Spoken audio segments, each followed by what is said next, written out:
Muy buenos días a todos. Este es Sazonal en Vivo, el programa que une a empleados, jueces, magistrados, abogados litigantes y a todos aquellos que se conectan a esta transmisión virtual. Esta semana para los judiciales de Colombia hemos tenido lo que tiene que ver con la protesta virtual que se realizó el día jueves y lo referente a lo que se vivió en las ciudades con el hecho de que el gobierno autorizara un día sin IVA y las aglomeraciones se presentaron en los establecimientos de grandes superficies para compras de electrodomésticos y otros. Estas dos situaciones, volvemos sobre lo mismo, lo que tiene que ver con la prestación del servicio de justicia este 1 de julio.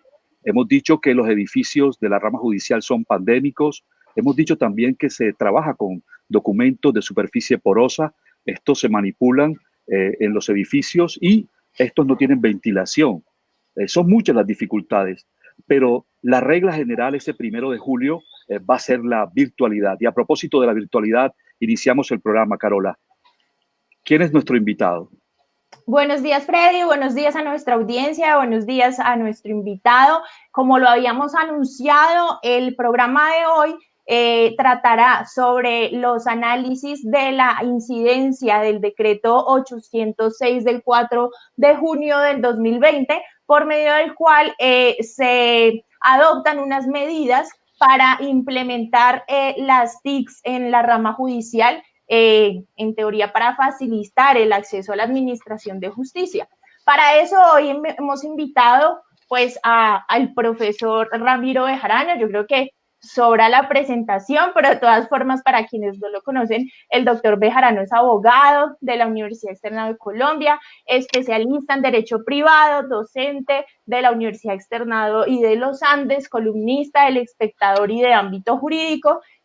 Doctor Bejarano, muchas gracias por aceptar la invitación. Para nosotros es un gusto tenerlo hoy en nuestro programa. Muchas gracias, doctora Carola. Para mí también es un honor estar con el doctor Freddy Machado, con usted y con la audiencia tan selecta de Sazonal Judicial, con la que tengo pues vínculos desde su propia creación. De manera que estoy a sus órdenes. Muchas gracias, doctor. Bueno, vamos a entrar de una en materia, doctor. Entonces, la primera pregunta que tenemos para ustedes, nos gustaría saber cuál es su opinión general sobre los decretos que ha expedido el gobierno en el estado de emergencia. Mire, yo tengo que decirle lo siguiente. Los decretos, obviamente cuando usted me pregunta por los decretos, me está preguntando es por los decretos que tengan que ver con la rama judicial, no con toda la cantidad de decretos que el gobierno ha expedido, que yo creo que ni el propio gobierno sabe cuánto es que ha expedido. Sí, sí. Los decretos que tienen que ver con el tema de la administración de justicia son el 491, el 564 y el 806. En estos últimos días todos se han dirigido a cuestionar o a criticar el decreto 806, pero hay ahí ese conjunto de esos tres decretos. Esos tres decretos han merecido algunas críticas, a mi modo de ver, injustificadas, porque algunos sostienen que con esos decretos se ha reformado el Código General del Proceso y que se han hecho unas reformas que nada tienen que ver con la emergencia económica. Yo tengo que decir que esos decretos, en términos generales, lo que buscan o lo que pretenden es poner en funcionamiento los mecanismos electrónicos y virtuales para que pueda haber una justicia no presencial. Esa es la finalidad de todos esos decretos, tanto del 491 como del 564 como del 806. No es cierto que se haya reformado el Código General del Proceso, porque una reforma implicaría que se habrían adoptado normas que implicarían que van a regir de aquí en adelante. Y esos decretos todos tienen una limitante. El decreto 806, por ejemplo, tiene una limitación de que solamente va a tener una vigencia de 2 años.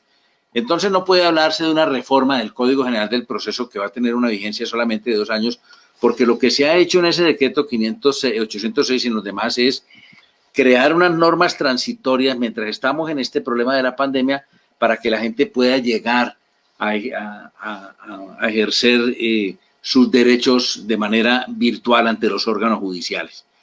Por supuesto, todas las obras y decretos que se expidan son susceptibles de ser mejores y también de críticas, pero a mí me parece que si ya estamos llegando al 1 de julio, que es la fecha en la que debe reabrirse la justicia, porque ya el Consejo Superior de la Judicatura definió que el 1 de julio debe reabrirse la justicia.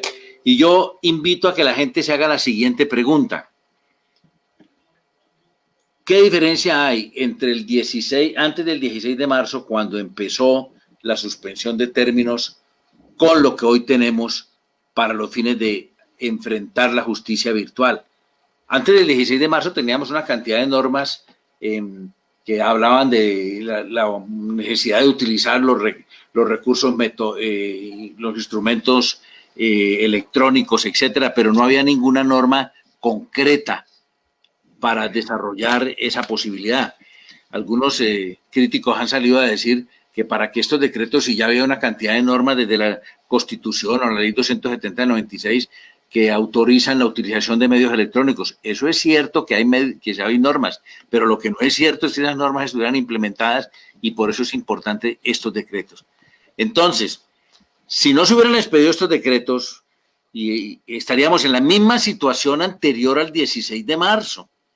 Ahora tenemos unos decretos con los que la gente va a poder presentar demanda, va a facilitar el tema de las notificaciones personales, el tema de los edictos emplazatorios, va a tener mejores instrumentos frente al tema de los poderes, a la conformación de los expedientes. En fin, hay una cantidad frente al propio trámite de las audiencias, en las notificaciones personales. Es decir, hoy, cuando se abran los despachos judiciales el próximo 1 de julio, vamos a tener una situación completamente diferente, más propensa para poder llegar a la justicia virtual que la que teníamos cuando se produjo el cierre de los despachos judiciales. Muchas gracias. Muy bien, doctor Bejarano. Usted nos ha dicho que son 3 los decretos, pero hoy queremos centrarnos en el decreto 806. Y de alguna manera los que somos críticos del Consejo Superior de la Judicatura muchas veces decimos que el Consejo legisla a través de acuerdos. Sin embargo, quien ha legislado ha sido el gobierno. Entonces la pregunta vendría a ser, háblenos del decreto en sí y en particular, posteriormente, si se ha afectado la autonomía y la independencia judicial. Mire, yo tengo que decirle lo siguiente para que las personas que me están oyendo tengan un contexto completo. El gobierno le pidió al Instituto Colombiano de Derecho Procesal opinión sobre varios artículos y sobre varios decretos. Inicialmente en el instituto se hizo un proyecto de decreto que fue el que terminó convertido en el decreto 564. En ese proyecto, en ese decreto solamente salieron 2 artículos. No me voy a referir a eso porque usted me dice que no ese es el objeto de esta conversación.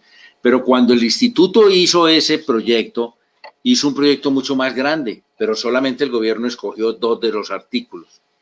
Quedaron una cantidad de normas propuestas que no se incluyeron. Luego se vio la necesidad de ampliar esa normatividad y eso es lo que justificó la expedición del decreto 806. De manera que yo tuve que ver en la preparación de algunas de estas normas. Por supuesto, el gobierno no acogió todo lo que nosotros sugerimos en el instituto. Hubo muchas personas que presentaron opinión frente a esto. Ahora, usted me pregunta si con base en esta legislación está ajustada, no me lo ha dicho de esa manera, pero en el fondo es lo que yo creo que usted me pregunta, si esta legislación realmente interpreta la finalidad constitucional de haber expedido unas normas al amparo de la emergencia económica.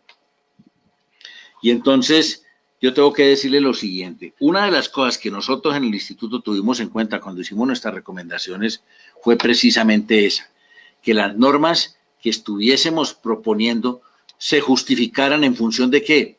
De evitar aglomeraciones en los despachos judiciales, facilitar que las personas puedan hacer sus labores desde sus casas sin tener que ir a unos sitios, esa palabra que usted ha utilizado, doctor Freddy, de que los edificios de los juzgados son pandémicos. Me parece muy revelador y muy preocupante lo que usted dice.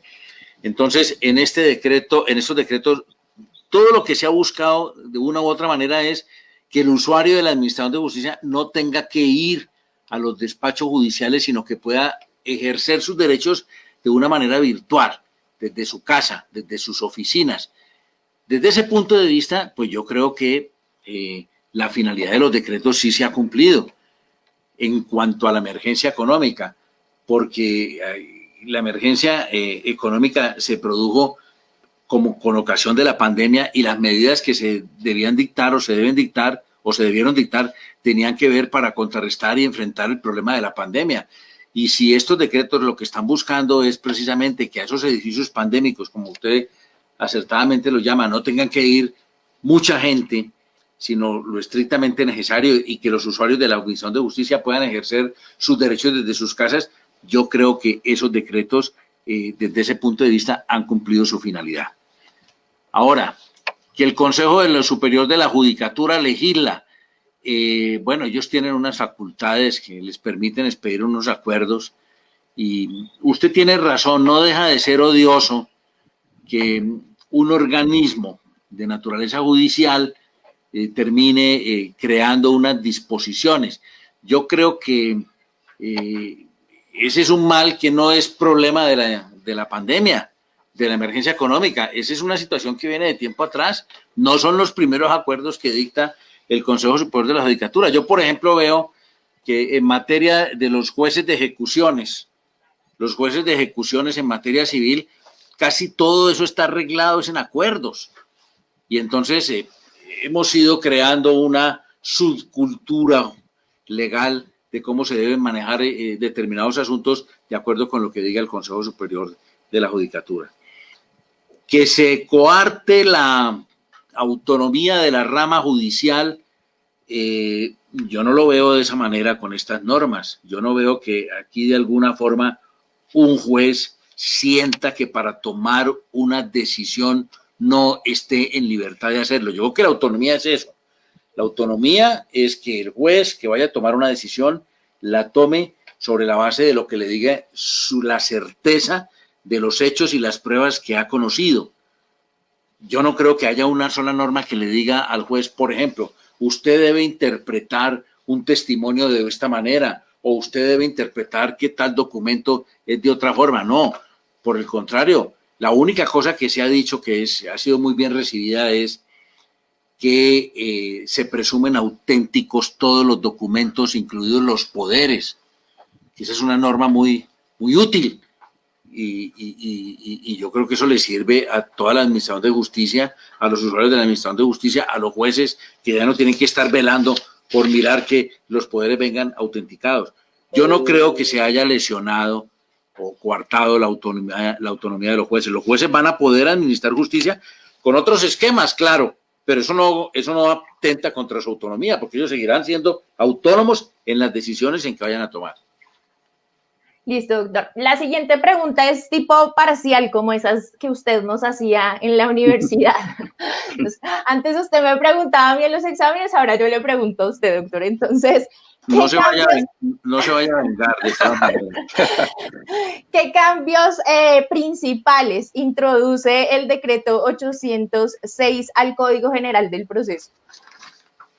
Por ejemplo, en el tema del expediente, porque el artículo 4 establece que cuando no se tenga acceso al expediente físico en la sede judicial, tanto el juez como los demás sujetos procesales deben colaborar proporcionándole por cualquier medio las piezas procesales que se encuentren en su poder y se requieran para desarrollar la actuación. Es decir, puede ser posible que, como va a haber una justicia virtual en un momento determinado, el juez, que también está en su casa, no tenga el expediente, y entonces para corroborar eso, el juez, o para solucionar el problema, el juez le puede decir a los sujetos procesales quién tiene la demanda, quién tiene la contestación de la demanda, quién tiene este auto, y entonces formar un expediente allí para poder tomar unas decisiones. Es una cosa muy, muy útil, muy importante, muy oportuna. Ahora, una cosa que se mantiene en el decreto es que en aquellos despachos judiciales que por cualquier razón no tengan los medios tecnológicos o que estén en lugares en los que no se necesite, porque hay ciudades en las que la pandemia no ha llegado y la gente vive en una tranquilidad distinta. En esos lugares, pues, se va a seguir aplicando la justicia presencial.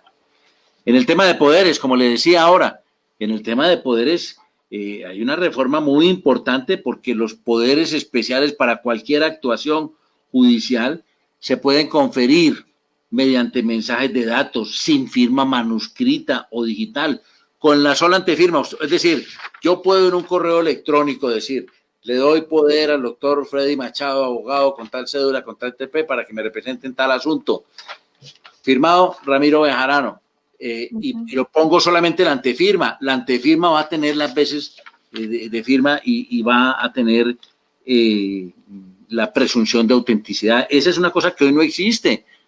Es decir, que no existía antes, ahora sí va a existir y eso va a facilitar mucho el ejercicio de la administración de justicia. En el tema de la demanda, la demanda debe indicar el canal digital donde deben ser notificadas las partes. Canal digital, pues, es una cosa más amplia que el correo electrónico, pero es eso lo que quiere significar por ahora. La demanda se puede presentar en forma de mensaje de datos, lo mismo que todos sus anexos a las direcciones del correo electrónico que el Consejo Superior de la Judicatura disponga para los efectos del reparto. Entonces, el 1 de julio yo tengo que presentar una demanda, entonces la voy a presentar, por ejemplo, en el Juzgado Civil del Circuito de Bogotá. Averiguo cuál es el juzgado de reparto y cuál es el correo electrónico donde debo presentarla. Y voy desde mi correo electrónico, donde voy a recibir notificaciones, es lo que dice la norma, yo debo enviar esa demanda al sitio de destino desde el lugar donde yo espero que me hagan las notificaciones. Y envío por ahí la demanda con todos los anexos. Y en el mismo envío, una cosa importante, le debo enviar la demanda a mi contraparte, salvo que esa demanda contenga medidas cautelares. Esa es una revolución que obviamente se justifica en términos de pandemia. La gente dice, pero ¿por qué va a conocer la demanda a la persona sin contraparte sin que la haya admitido? Eso es una necedad. En todas partes del mundo, cuando ya las personas llegan al escenario frío del proceso, ya conoce qué es lo que está demandando el demandante y el demandado ya sabe qué es lo que debe hacer. De manera que allí es muy importante el tema de poder presentar esta demanda. Una cosa que voy a decir aquí que me parece muy importante que la recojan en el Nacional Judicial es lo siguiente. Es muy frecuente que algunos digan por estos días, es que la justicia arbitral sí ha funcionado divinamente, y eso lo dicen como creando el parangón de que la justicia ordinaria no funciona. Y eso es una terrible injusticia. Y ustedes que son los destinatarios de estas apreciaciones, oigan esta opinión que yo les voy a dar. A quienes dicen que la justicia arbitral ha funcionado, tengo que decirles que eso no es cierto.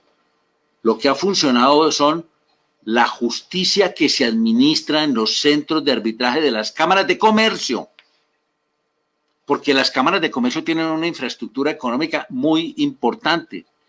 Entonces, cuando se presenta una demanda ante la justicia arbitral en estos tiempos, pues allá existe un mecanismo que permite avanzar. Pero si vamos a preguntar en los demás centros de arbitraje del país cómo ha funcionado la justicia, tengan la seguridad que no ha funcionado. ¿Eso qué significa? Que si la justicia tuviera los mismos elementos que tienen los centros de arbitraje, habría funcionado divinamente. Pero yo creo que no se puede vender la idea de que es que la justicia arbitral funciona y que la otra justicia no funciona. No, señor, eso no es así. Lo que pasa es que los centros de arbitraje de las cámaras de comercio están mejor dotados, eso es cierto, pero la justicia ordinaria, ahora que empiece con estas disposiciones, yo creo que va a funcionar muy bien. Me hacen una pregunta que veo allí, cómo se hace para presentar una demanda ejecutiva con un título ejecutivo. Entonces hay que distinguir si el título ejecutivo es un contrato o es un título valor. Porque si es un contrato o cualquier otro documento distinto de un título valor, el título ejecutivo está conformado por unos documentos todos que se presumen auténticos. Entonces da lo mismo que estén en original o en copias. Pero cuando se trata de título valor, la pregunta que me hace la persona, pues obviamente está dirigida a que el título valor incorpora la literalidad de la obligación y que el ejercicio del derecho del titular de ese título valor implica exhibir el original. Entonces la pregunta es, bueno, yo presento una demanda con base en un título valor, una letra, un cheque, un pagaré. ¿Cómo hago?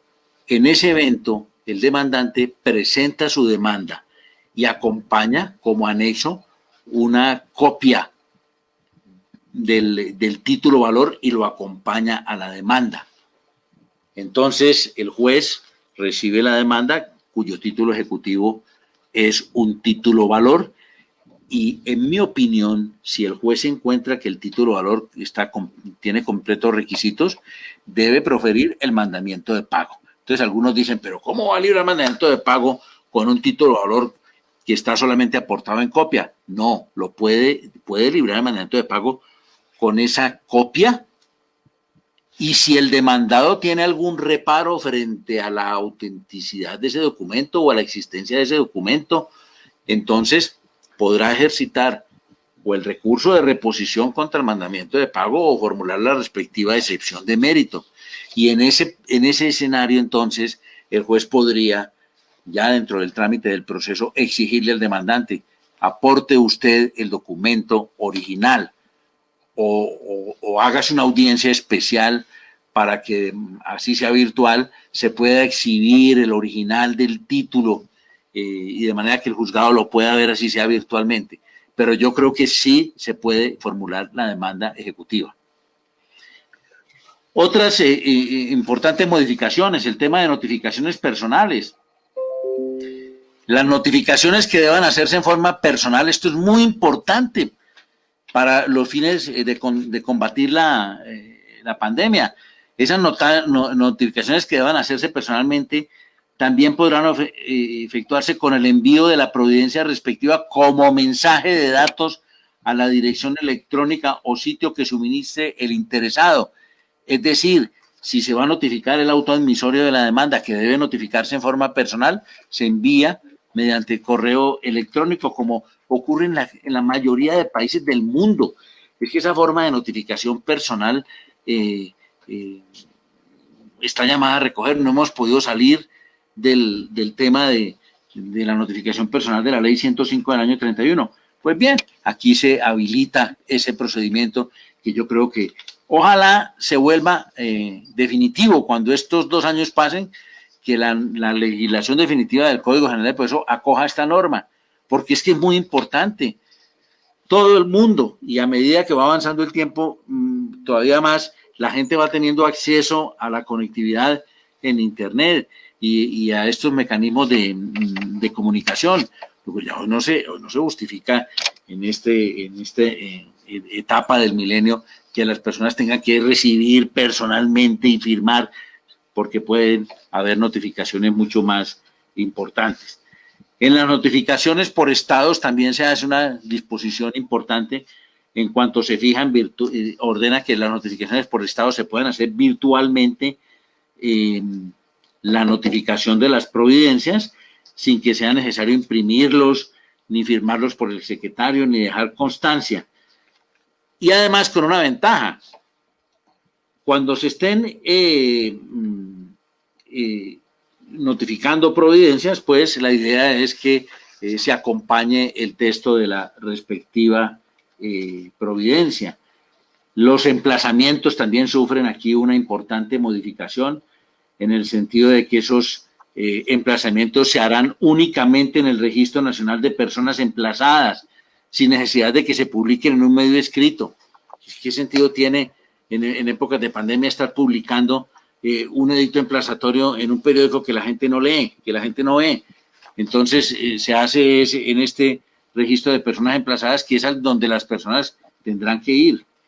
se facilita el tema de las comunicaciones, oficios y despachos, se hizo una reforma muy importante en materia de la resolución de excepciones en la jurisdicción contencioso administrativo, que ellos estaban pidiendo eso para evitar justamente la congestión en los trámites.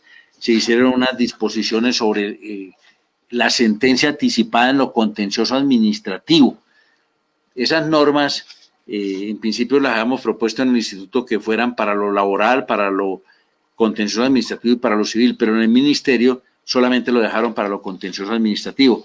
Ahí hay una discusión pues grande sobre el tema de la sentencia anticipada en materia civil. Ayer inclusive se conoció una providencia de sentencia anticipada proferida en segunda instancia en el famoso caso de Uber, que ha generado pues algunas inquietudes. En materia de apelación de sentencias en materia civil y de familia, esta es una norma que algunos han criticado diciendo que se ha acabado con la apelación en audiencia y que esa es una norma. Hubo por allá algún amigo que dijo que esto era inconstitucional, que porque entonces se había acabado con la posibilidad de hacer la apelación en audiencia. Yo creo que mientras dure la pandemia, de lo que se trata es que las personas no tengan que ir a hacer audiencias presenciales. Y obviamente en las audiencias virtuales, pues tampoco tienen la misma finalidad de hacer la sustentación. Entonces, lo que se ha hecho es que esa sustentación de la apelación se haga mediante escrito para facilitarle a las partes que puedan presentar sus alegaciones. A algunos no les ha gustado esto, pero esa es una norma, por supuesto, transitoria. Y se han dado algunas disposiciones también de apelación en materia laboral. Ese es más o menos el complejo de todo el decreto 806 que yo he descrito, pues, de manera muy rápida. Muchas gracias. Doctor Bejarano, si bien es cierto, la invitación es sobre el decreto 806, usted nos ha hablado de los otros dos decretos y me parece que con razón su artículo en ámbito jurídico sobre medio decreto tiene sentido. Es decir, debería existir una sola norma porque en su momento este sería medio decreto. Entonces, sobre esa perspectiva podemos de todas maneras ampliarnos para que sea un solo, por así decirlo, un solo decreto, una sola visión sobre estas normas. Si tiene algo más que decir, entonces sobre lo que tiene que ver con el decreto 491 y el 564. Mire, sin duda, yo creo que es una sola normatividad, porque la normatividad completa tiene la misma finalidad, es crear unas condiciones para que se pueda acceder al servicio de administración de justicia sin que las personas tengan que exponerse a la pandemia. Esa calificación que usted ha hecho de que los edificios judiciales son pandémicos, no la había oído nunca, me parece muy reveladora y muy cruda, pero es real. Eso es cierto. Yo creo, por ejemplo, que el edificio de la carrera décima aquí en Bogotá debe darle más de miedo, mucho miedo a más de una persona. Y entonces todos los decretos tienen la misma finalidad. Todos van en la misma dirección. El decreto 491, por ejemplo, que dijo inicialmente, la gran preocupación que tenía la gente cuando arranca la pandemia es que estaban corriendo los términos de prescripción y caducidad. Y entonces se dictó una primera disposición para decir que los términos de prescripción y caducidad quedaban suspendidos, pero eso quedó a medio andar. Y tampoco se dijo nada sobre el tema del desistimiento tácito. Entonces, a pesar de que allí se hicieron unas disposiciones que han permitido que la justicia arbitral funcione, porque allí se dijo, la justicia arbitral puede seguir funcionando porque tiene todos los elementos tecnológicos para hacerlos. Pero en el caso de los demás juzgados del país, pues no teníamos esa infraestructura, ni teníamos esa posibilidad. Pero entonces en el decreto 491 en materia de prescripción y caducidad algo se dijo, pero no se dijo todo. Por eso tuvo que venir el decreto 564 y en el decreto 564 se dijo, están suspendidos los términos de prescripción y de caducidad desde el 16 de marzo hasta el día en que se reabra la apertura judicial. O sea, entre el 16 de marzo que empezó la suspensión de términos, 16 o 12, ya no me acuerdo si es 12 o 16. Bueno, en esa fecha que lo dijo el Consejo Superior de la Judicatura, hasta el 1 de julio. Eso significa que en ese periodo no van a correr los términos de prescripción y de caducidad. Inclusive, en aquellos asuntos en los que no estuviese prohibido solicitar las audiencias de conciliación extrajudicial en derecho para los fines de formular las demandas, como sí se puede hacer, porque lo dijo el 491, se puede formular ante la Procuraduría una solicitud para que convoque una audiencia de conciliación extrajudicial en derecho. A pesar de que esa posibilidad exista, de todas maneras están suspendidos los términos de prescripción y de caducidad. Y una norma muy importante que se metió en el 564 fue la siguiente. Se dijo, cuando una persona estaba a puertas de que se consumara un término de prescripción o de caducidad, cuando se produjo la suspensión de la actividad judicial y le faltaba un término menor a 30 días, es decir, una persona el 8 de marzo se le vencía un término para ejercer una demanda, para formular una demanda, interrumpir una prescripción o para hacer valer una acción. Y el término se le vencía, vamos a suponer, el 25 de marzo. O sea, entre el 8 de marzo, él tenía hasta el 25 de marzo. Vino el 16 y se suspendió la actividad. El decreto lo que dijo es, si a una persona que le faltaban, cuando se produjo el cierre de los despachos judiciales, le faltaba un término menor a 30 días para consumarse la prescripción o consolidarse la caducidad, esa persona, entonces, cuando se reabra el término de la actividad judicial, le vamos a conceder un mes más para que pueda presentar la demanda. ¿Por qué se hizo eso? Si no hubiera quedado esa norma de esta manera, miren lo que habría ocurrido. A las personas se les habría vencido el término, a esa persona se le habría vencido el término el 25 de marzo, estando cerrados los despachos. Entonces, ¿cuándo tendría que ir a presentar la demanda? El primer día, el día 1 de julio. Ahora no. Ahora, cuando se abra la actividad judicial, como a él le faltaban apenas menos de 30 días cuando se produjo el cierre, cuando el 1 de julio se reabra, va a tener un mes. Si a la persona le faltaban más de 30 días para consumar la prescripción, la persona, cuando se cerraron el 16 de marzo los juzgados, todavía le quedaban 2 meses para formular la demanda.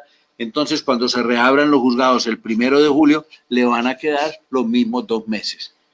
De manera que esa es una norma muy, muy importante. Infortunadamente, nosotros en el instituto le propusimos una norma al gobierno que finalmente no fue acogida, que era la que quería evitar más o menos que se presentara lo mismo que vimos ayer con los almacenes de grandes superficies llenos. Y una norma que establecía lo siguiente: toda persona que le estuviere corriendo un término para ejecutar un acto procesal cuando se produjo el cierre de los despachos, por ejemplo, un peritazgo, que debía entregar un perito, que lo debía entregar, por ejemplo, el 20 de marzo y el 16 le cerraron los juzgados. ¿Cuándo debe presentar eso? En principio, entonces, el primer día, o sea, el 1 de julio. Nosotros pensando en evitar que ese 1 de julio se vaya a crear una congestión de todo el mundo yendo a los despachos o congestionando las redes para presentar los escritos, le propusimos al gobierno, pongamos una norma que diga que a esas personas no deben presentar, no se les vence el término el primer día, sino que tienen 10 días más. ¿Para qué? Para que las personas pudieran tener un término amplio para no tener que congestionar. Esa norma infortunadamente no quedó. Entonces las personas, repito, que tengan que ejecutar un acto procesal que se les haya vencido el término durante el término de la suspensión, tendrá que presentarlo el primero.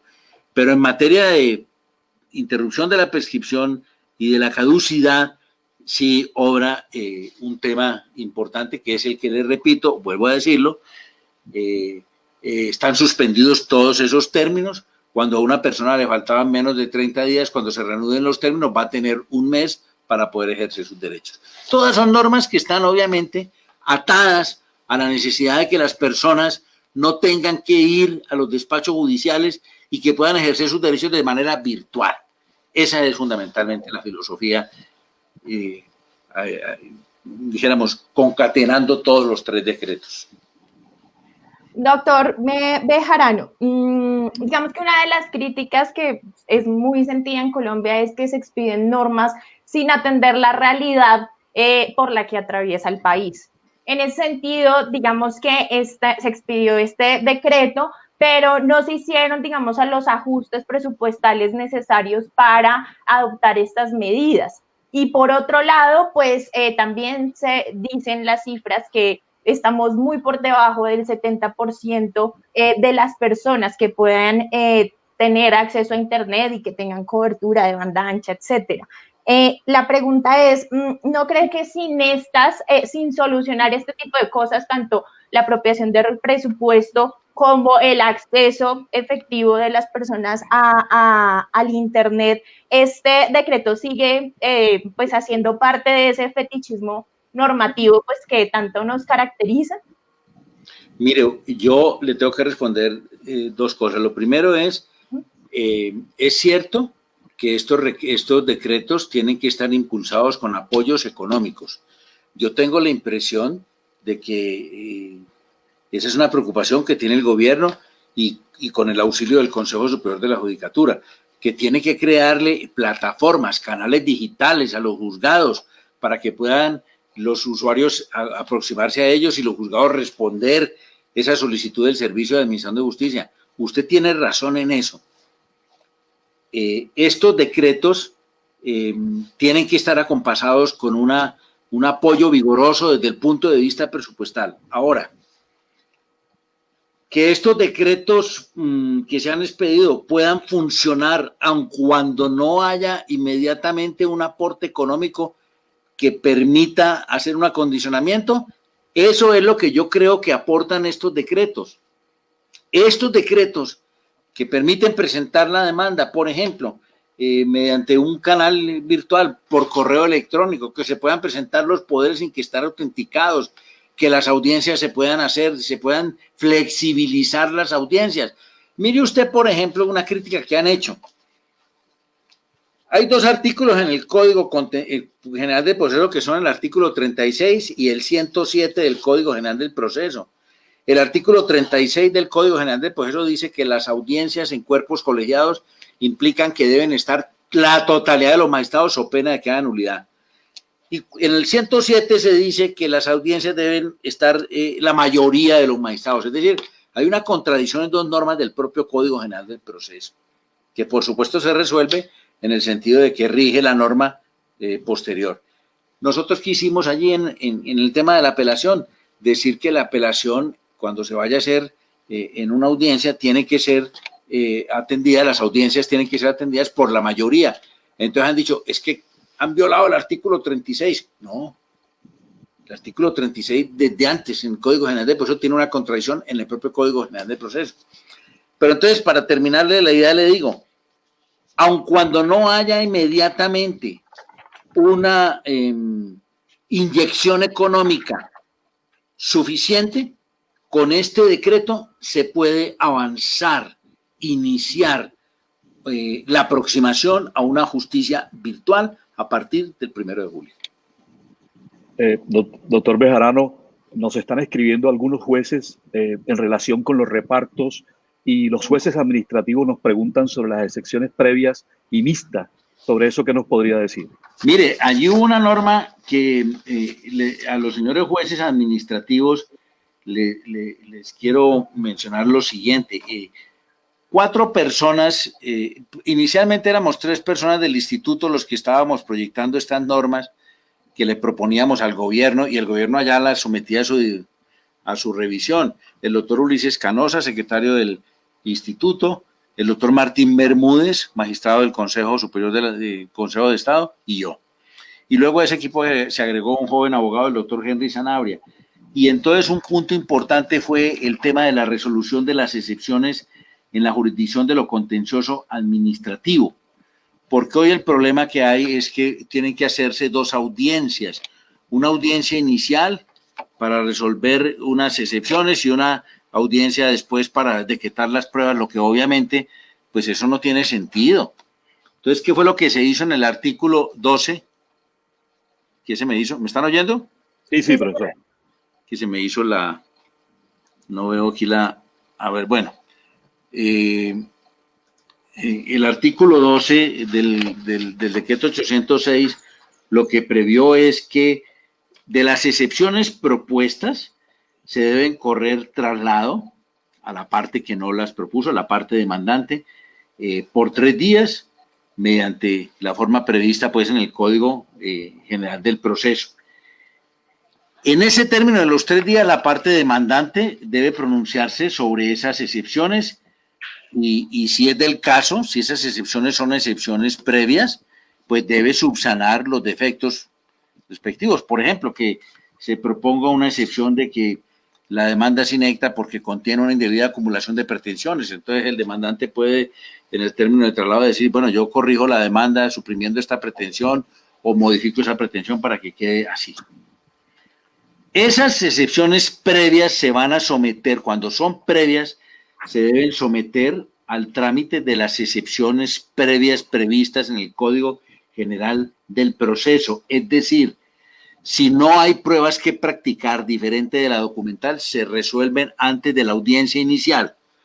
Si hay pruebas que practicar, el juzgado las debe decretar en el auto que cita a la audiencia inicial y en el curso de esa audiencia las va a practicar y va a tomar la decisión. De manera que en materia de excepciones previas, repito, se acogió completamente el tema del Código General del Proceso. Si la excepción previa se puede decidir con los documentos que hay, el juez las decide antes de convocar a la audiencia inicial. Si requiere practicar una prueba, por ejemplo, eventualmente un testimonio para verificar algún tema de competencia, por ejemplo, en ese evento debe el juez decreta la prueba en el mismo auto en el que está convocando a la audiencia inicial y en la audiencia inicial practica la prueba y la decide.